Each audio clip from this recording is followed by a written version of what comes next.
Depuis longtemps déjà, les automobiles sont équipés d'une transmission comportant un différentiel. Celui-ci permet aux deux roues de l'essieu moteur d'effectuer un trajet différent sans qu'aucune roue ne patine. C'est le cas dans un virage et aussi lorsque les roues passent sur une dénivellation. Le différentiel remplit parfaitement son rôle tant que l'adhérence des roues sur le sol est suffisante. Mais lorsqu'il n'y a plus adhérence d'une des roues, elle se met à patiner. L'autre roue n'étant plus entraînée, le véhicule perd toute motricité. Ce problème peut être résolu par un différentiel autobloquant de type Torsen, et qui a l'avantage d'être compatible avec les dispositifs de freinage anti-blocage de roues. Ouvrons-le pour en découvrir ses particularités. Les deux planétaires, reliés aux roues, sont ici des pignons hélicoïdaux, dont le sens de taillage est identique.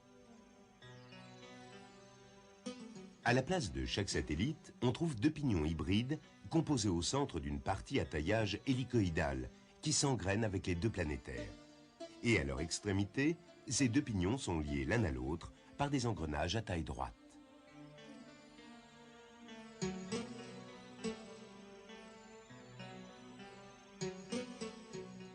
Les deux satellites du différentiel classique sont remplacés par trois ensembles de deux pignons hybrides pour répartir les efforts. Deux cas de fonctionnement entre planétaires et satellites peuvent se présenter.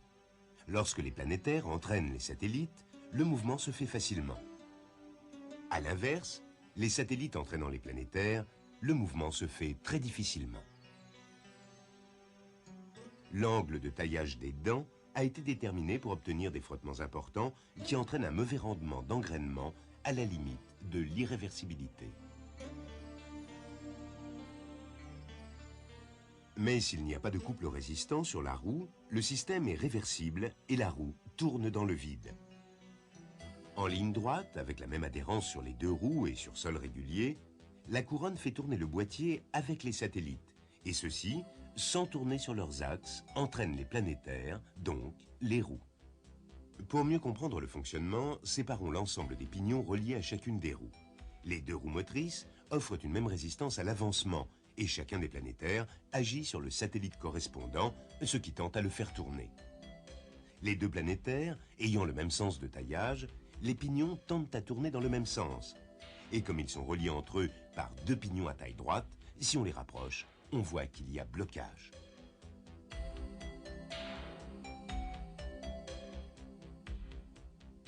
Ce blocage est dû au fait que deux pignons droits reliés entre eux ne peuvent tourner qu'en sens inverse, mais pas dans le même sens.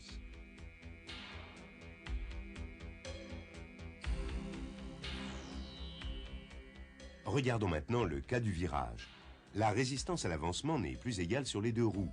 La roue extérieure va tourner plus vite que le boîtier du différentiel et la roue intérieure moins vite. Les satellites vont donc tourner en sens inverse et ici le fonctionnement du différentiel est possible.